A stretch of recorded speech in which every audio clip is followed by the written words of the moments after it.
essentially what he was able to show was the whole ball of wax. And that whole thing sort of bound together to make a multi-chain antigen receptor complex for the T cell, which was a revelation. Suddenly, the whole field knew what a T cell antigen receptor was. That gives me chills just talking about it because it was so important.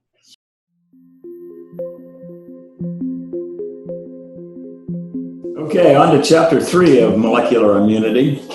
And the title of this chapter is The Beginnings of Molecular Immunity. And it really starts with the identification of the Tcell receptor antigen complex. It's at the protein level. And my take on this episode in immunology, you will recall that the molecular nature of the T-cell antigen receptor was really the holy grail at this period in immunology. We had known, the field had known that somehow these T cells recognized antigens, and they knew by then that they had to be on the surface of other cells, in contrast to just molecules floating around in the breeze or in the liquid. But they had no idea what the T-cell antigen receptor was, and because the B-cell antigen receptor had already been discerned, really by 1970.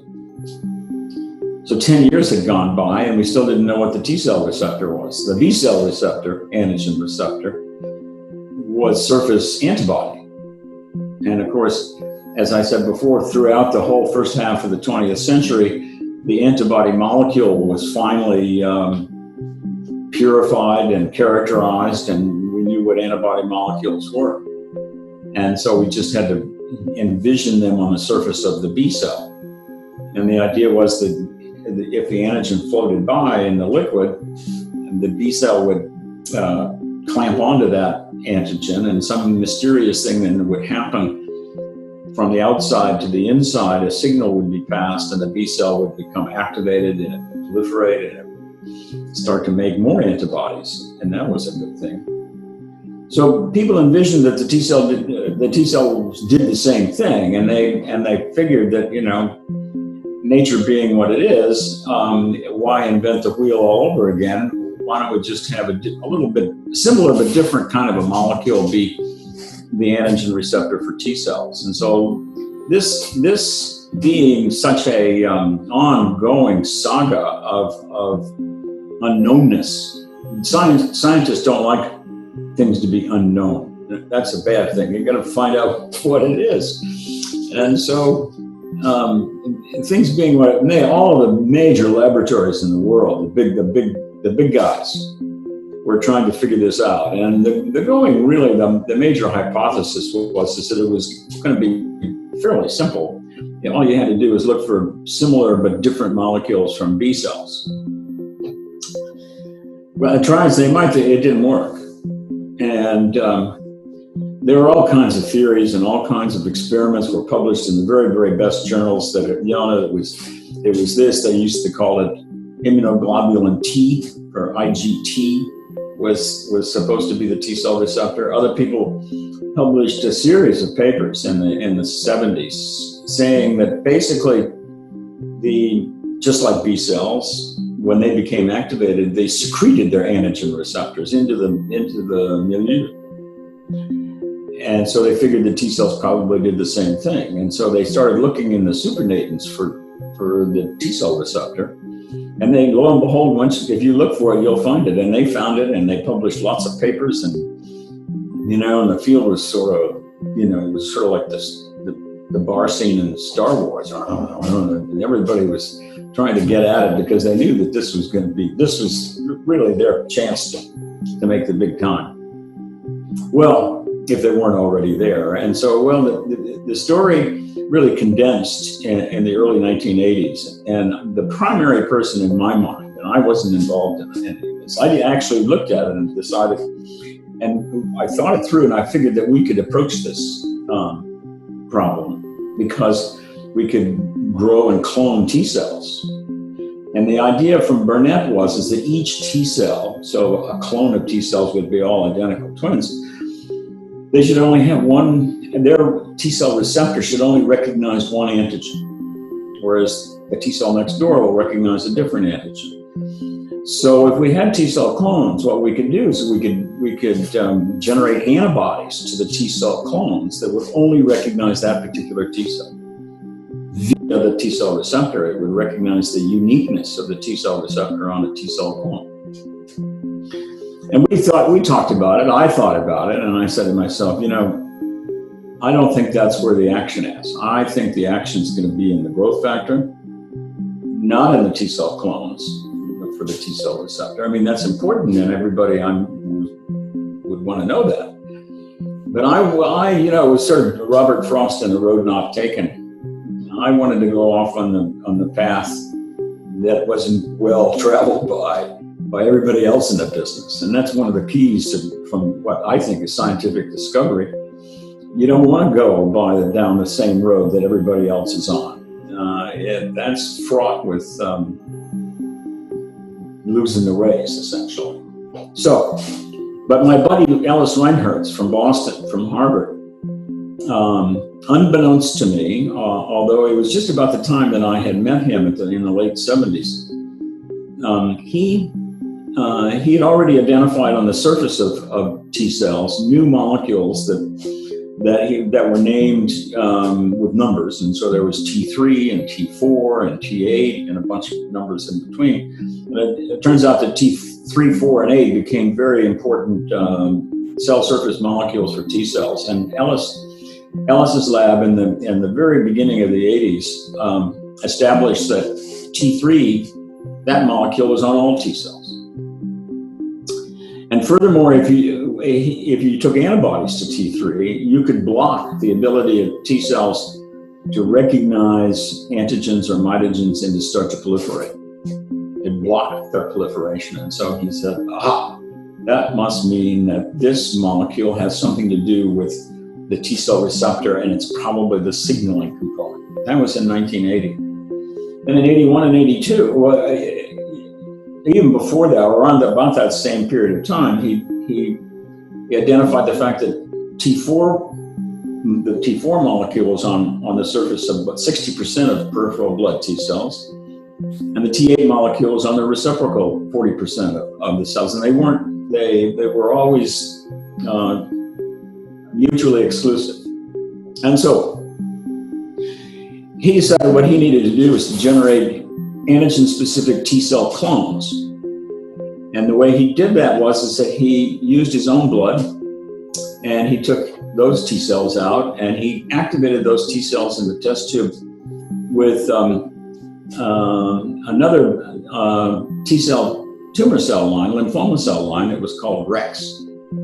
So that, and the reason that his cells would recognize REX was because REX was from a different individual. And so and that was called alloantigens. The alloantigens on REX would stimulate the T-cell receptor on Ellis's T cells. And he generated lots of cells out of that and grew them in interleukin-2 and then cloned those cells. And so what he got out of that whole thing was he got all the clones. So he developed all these clones, and then he characterized those clones, and he found that they all had T3 on the cell surface, and you could block their proliferation with anti-T3, and that was commensurate with what he'd already shown before. But then he found that there were some of the clones were T4 positive, but didn't express T8, and vice versa. So he took his T4 and T8 positive clones, and he did what I thought that should be done. And that is to immunize mice so that they would, and then hunt for and select out for antibodies, monoclonal antibodies, that would only recognize the clone that was used for the immunization, but wouldn't recognize other clones or wouldn't recognize any other cells just fresh out of the body and so forth. And he was able to do that. So by 1982, he had human T-cell clones reactive to a known antigen, which was this REX lymphoma cell line, REX, And so then he took the antibodies that he got out of his immunization process, and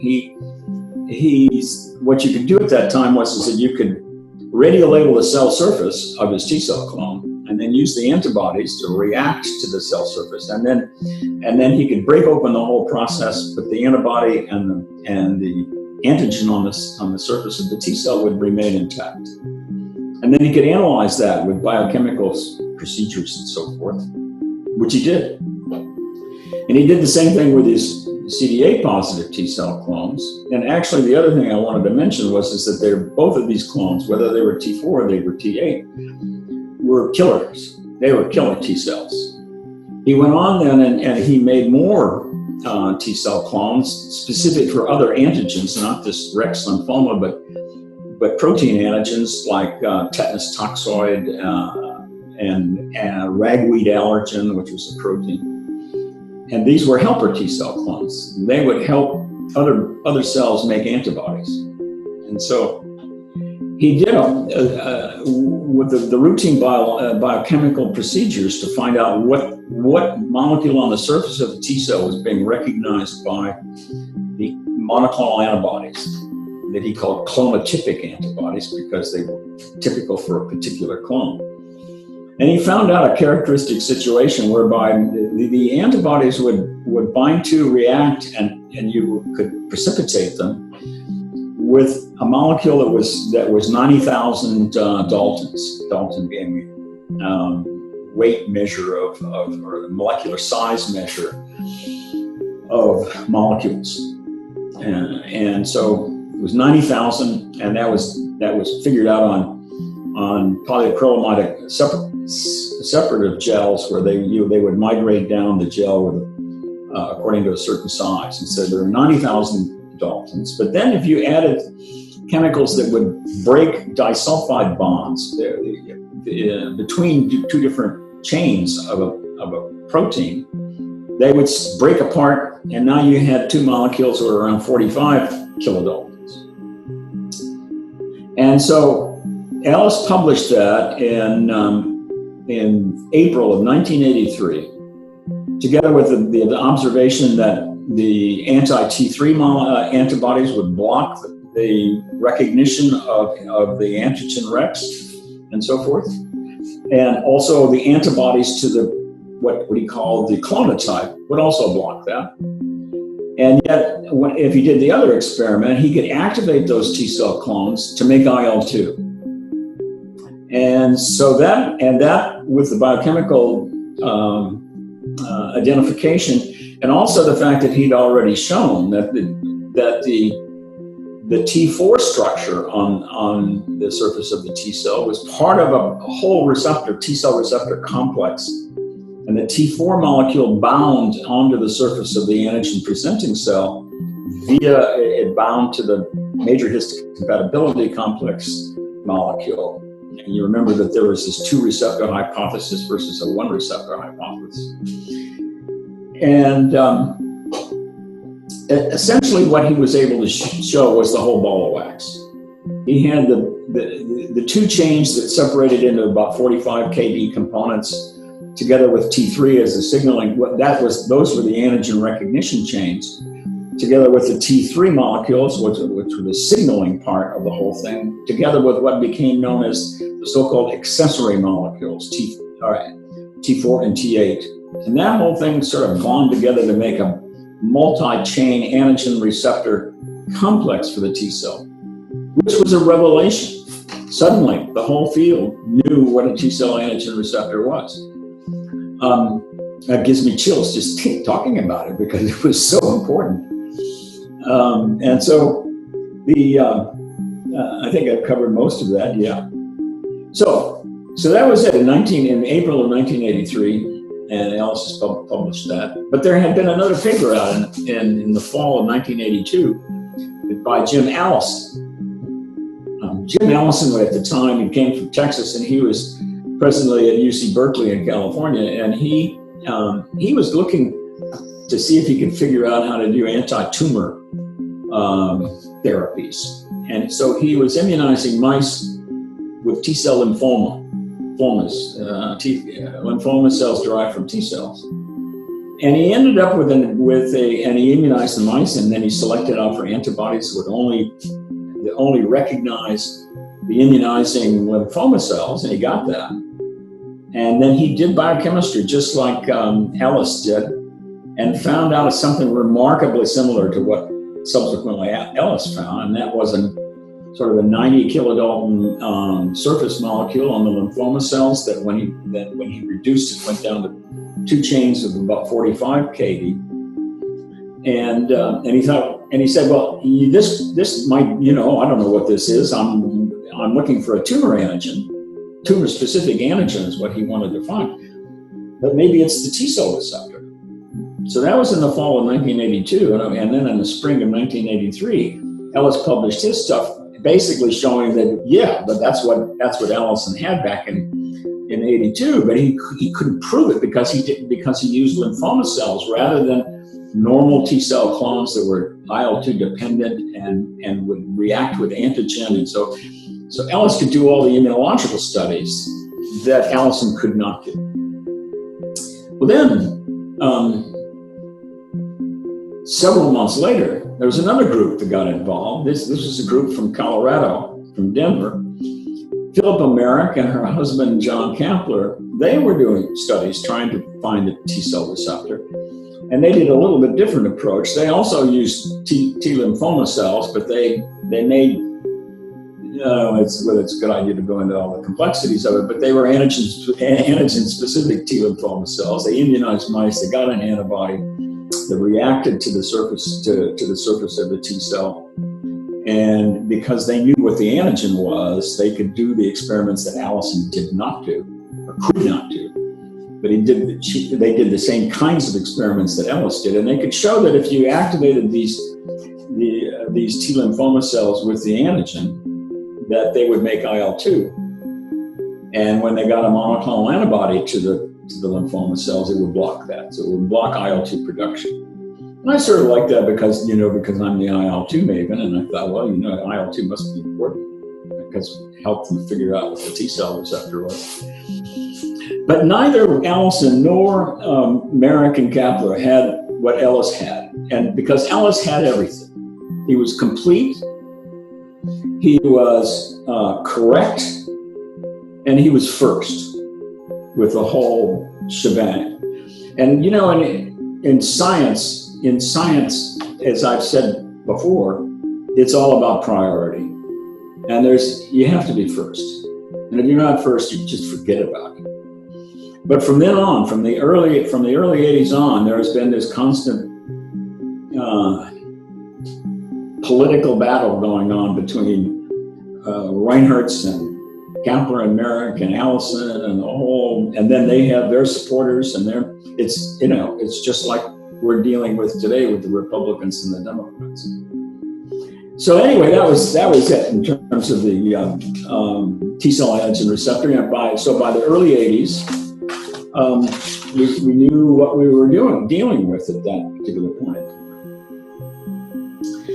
And so then the next thing that happened, almost simultaneously, really, with the delineation of the protein structure of the Tcell antigen receptor, there were 2 different groups that had identified what they thought was the genes in the T cell that would encode the sequence for the proteins of the Tcell receptor. One group was a group out of Canada in Toronto, led by Tak Mak, who was a Chinese investigator, and he had been looking for different kinds of things, but he was trying to identify more surface molecules on T cells, and he used a T cell lymphoma. It was a human lymphoma cell line. He immunized, he was trying to clone genes out of that T cell lymphoma. And he used a common technique that's called subtractive hybridization to go about things. And it's interesting because his competitor in this whole part of the whole process was a fellow, or two fellows. One was, his name was Mark Davis, and he was a young postdoc down at the NIH, at the Institute of Allergy and Infectious Disease. And his cohort in crime at that stage was a fellow by the name of Stephen Hedrick. And Davis in particular had done his graduate, he was a postdoc, he'd done his graduate work on ways to identify very specific genes in different kinds of cells. And so he used his techniques to try to also get at the problem of what the Tcell receptor was. And he started way before he knew about Ellis's and the other people's work on the protein. And both TAC-MAC and Mark Davis and Steve Hedrick came up with really the same thing at the same time. And so that they started talking about their experiments in mid-1983, just at the time where Ellis had published his stuff and Merrick and Keller had their stuff out and so forth. And so the immunological community was going bonkers at this stage of the game. And in July of 1983, or August, the Third International Immunology Congress took place in Kyoto, Japan. And Ellis and I were roommates at that meeting. And so we would sort of nonstop talk about science and also the politics of science and what was going on and so forth and so on. And this is where we hatched some more experiments to do that I'll tell you about in a minute. But before that meeting started in August of 1983, Mark Davis stood up in the Sunday evening beforehand. It wasn't an official session, but it was advertised as sort of an opening session, so everybody who was there went to that particular presentation. And Mark stood up and in about 15 to 20 minutes, he announced to the whole world that they had cloned the genes, or the gene for one of the chains of the receptor. At least that's what he thought he had. And actually, the story that I heard is that TAC-MAC was in the audience, and he heard that and he ran back to his lab because he had stuff going on already. But now he knew what to look for, and he went back and looked for it. And both papers from the Davis-Hedrick labs and from TAC-MAC's lab were published the next year in 1984 in Nature. And so that was really exciting because of the fact that now you could go to a whole different level, because now you could do you could look for the regulatory regions of the genes and find out how the genes were turned on and turned off. And you could also get at the structure of the proteins in the receptor, but do it from a very much more easier level, because the DNA chemistry was easier to do than the protein chemistry was. And so that just basically took the lid off Pandora's box. And the whole field just changed, essentially. Changed overnight in 1983, 1984. Actually, in order for Davis and Hedrick and also TAC-MAC to really be sure that what gene that they had identified actually coded for one of the chains of the Tcell receptor, was that Ellis was working at the protein level. So he grew up huge quantities of I think this Rex lymphoma cell line, and then purified out from the cell line the surface, the Tcell receptor from the surface of that T-cell lymphoma. And then he sequenced from one end of the chain all the way in for about 15, 20 amino acids, which are the building blocks of the protein. And when TAC-MAC and Davis and Hedrick had published their stuff, their DNA sequence, he added a note to his paper that he submitted almost simultaneously with the protein sequence, the initial protein sequence, and that confirmed that the genes were the same thing as the protein, and that basically nailed down the coffin. And now, so then the race was on to find the other chain, both at a protein level and also at a DNA level, which became called the alpha chain, because the first chain that was cloned wasn't called alpha, it was called beta. So just to confuse everybody, the students coming up, But then there was gamma and delta chains, ultimately discovered subsequently. So that really wrapped up the whole identity of the T-cell antigen receptor. Now, since we hadn't really gotten into that whole game, and since I had decided early on to make Ellis my friend rather than compete with him, that was a good decision, you see, because I would have lost that race entirely. So the next thing, or what we did at that meeting, Ellis and I, and what we discussed were, I told him that it's obvious that what the T-cell receptor does is that it causes the cells to make IL-2 and to express IL-2 receptors. And then the IL-2 binds to the IL-2 receptor, and that makes the cells grow. Well, that was sort of a difficult thing for most of the T-cell antigen activation people to come to grips with. And as I said before, I think some of them still haven't come to grips with it. They think that the T-cell receptor does everything, and that's all you really need to know about it. And if other things happen and they're just secondary, they're not very important. So I proposed to Ellis during that meeting to do a series of experiments, because he had all the reagents to identify he had the human T-cell clones, he had clonotyping monoclonal antibodies that recognized each clone, and he had the antigens and so forth. And we had purified interleukin-2, we had antibodies to IL-2, we had antibodies to and we had the IL-2 receptor, we had antibodies that would recognize that.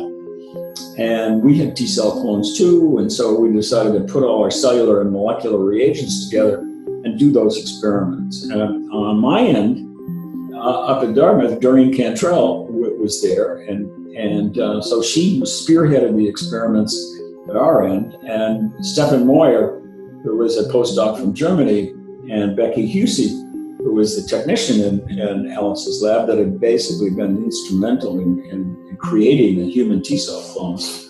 Those two people together, we all got together. They did a series of experiments down in Boston, and we did a series of experiments up in Hanover, and the results were clear-cut, and we published that. We published that in 1984, as I recall, and to me, that basically tied the bow on how the immune system works. Because it wasn't as people had thought, and that is that the immune system just stays quiescent. It's not doing really anything, it's on vacation until something is introduced that it recognizes as non-foreign, and then it becomes activated, and then all the cells proliferate, and then all their products deal with the antigen and get rid of it, and then it becomes quiescent again. So it was viewed that the T-cell or that the immune system was a reactive system and regulated entirely by the presence or absence of the antigen. Well, when we did these experiments together, and I sort of already knew what I thought was the answer to those experiments, it was clear to me that the T-cell receptor was important because it activated the whole process. But then the regulation of the response to that initial stimulus was all regulated by interleukin-2 and the interleukin-2 receptor, and whatever regulated those molecules was really where we needed to be focused particularly in terms of immunotherapy, either suppressing it or enhancing it to try to have some manipulatory control over the whole process. If it was specific antigen, then each situation was going to be different. You needed tools to manipulate the specific antigens. So we went along, and Doreen then did a series of experiments, because once it became clear that to us anyway, that it was really the IL-2 molecule and the IL-2 receptor molecule that stimulated the cells to proliferate. Then we needed to hone down on these two molecules, which is what we did. And we had the system already worked out. we could activate the T cells through anti-CD3 or through PHA, and they'd make IL2, they start to proliferate. We'd give them IL2 for a while, but then we could take them out and wash out the IL2, take them out of the initial stimulus too, and they would then stop proliferating, and they would wind back down and become quiescent, and they would change their morphology from great big blast cells, just tiny small lymphocytes again with not very much cytoplasm. But they were different now, because now we could take those cells, they were sort of semi-synchronized, because they'd sort of wound down together. We could add another activating signal for the Tcell receptor, and they would start off again. But they would be synchronous now, and they would sort of enter a whole cell cycle of DNA replication and mitosis and so forth all together, so that we could really study them. And so Doreen did a series of experiments using the flow cytometer and monoclonal antibodies to the IL2 receptor, and we also measured very easily and very accurately the concentration of the IL2 molecules. And we came up with what I always thought was the very best paper that ever came out of my laboratory. And we published it in Science in 1984, and it was one of those papers that Maurice Landy helped us on. So it was beautifully stated in terms of the English, but also we were able to really delve into the whole mystery of cells growing in culture, because all kinds of things have been described over the years as to the cells didn't seem to be together. They were all there in a population, but some cells would grow faster than others, and it wasn't clear why all this heterogeneity in how cells grew really happened. And what we found was that it all came down to basically the IL2 concentration, the concentration of those molecules, the receptor density, the concentration of those molecules, and the duration that these two molecules had to interact with one another. And if you knew those three parameters, you could predict which cells would start to divide and replicate their DNA and divide before other cells. And it turns out, the question that we initially answered, when we looked at the distribution of the IL2 receptor on the surface of the cell, there was a bell-shaped curve. Some cells had very few receptors, and other cells out here had 1,000-fold higher density of receptors. And there was a bell-shaped curve in between. And we said, well, does it make any difference whether you have a lot of receptors or a few receptors? And the answer to that question was, yeah, it makes a difference. And the more receptors you are, the fastest you are. So when it was sort of like the New York Marathon, you blow the whistle or the gun goes off and all the runners start running, but some runners get to the finish line before other runners. And that's exactly the way cells in a population would respond to their growth stimulus. Well, what that meant is that there was something on the inside of the cell that the IL2 receptor signaled that seemed to build up a concentration, and it had to get to a sort of a finite level, get up to a good level, and then once it got there, then the cell went. It was like an explosion. It was all or none. And that's what the word in biology, cell biology, the word quantal means, that it's a response that is all or none. Either you have it or you don't. But getting to that quantal decision, and you can think about it from the standpoint of the cell. I mean, it doesn't want to start replicating its DNA, and after it only does 10 or 20% of the replication, then decide, well, I don't think I want to do that. It wouldn't be good for the cell. Because then you'd have a cell with too much DNA and part of it and so forth and so on. And so it makes sense from the standpoint of how cells decide to divide. They have to get a signal that they are absolutely critically sure that this is it, and then they go. And then they go simultaneously, essentially. All the DNA starts, at least, well, it doesn't all go on, but all the DNA is replicated, and then the two daughter DNA genes, chromosomes, separate, and then the cell cuts in half, and that was it. So once I knew that, I really had completed my initial quest to trying to understand how cells divide. Now, obvious normal cells. So then I thought, because originally I started out trying to figure out how the cancer cells divide, why they divide the way they do, and so forth. But now we'd come a long, long way in terms of understanding the whole thing. And I thought, and so that's chapter 3 in the book Molecular Immunity. And I thought I would just read an excerpt from the last paragraph of that chapter, because it really says it better than I could do it by sort of ad-libiting the whole thing. It says, T cells were found to mediate their antigen-specific responses via signaling the expression of antigen non-specific molecules, the cytokines or the interleukins, and their receptors. And consequently, the immune response could no longer be considered a unique passive system that only functioned in response to external signals from the environment. Like all other bodily systems, the immune system became appreciated for the first time to be regulated by endogenous hormone-like molecules via specific hormone-like receptors.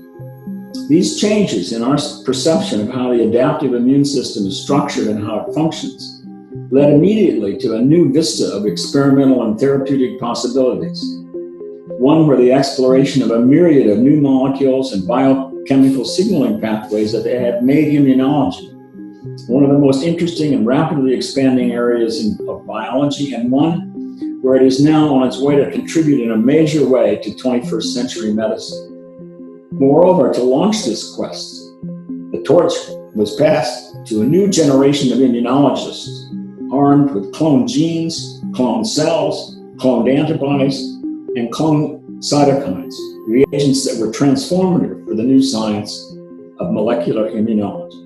So that's it.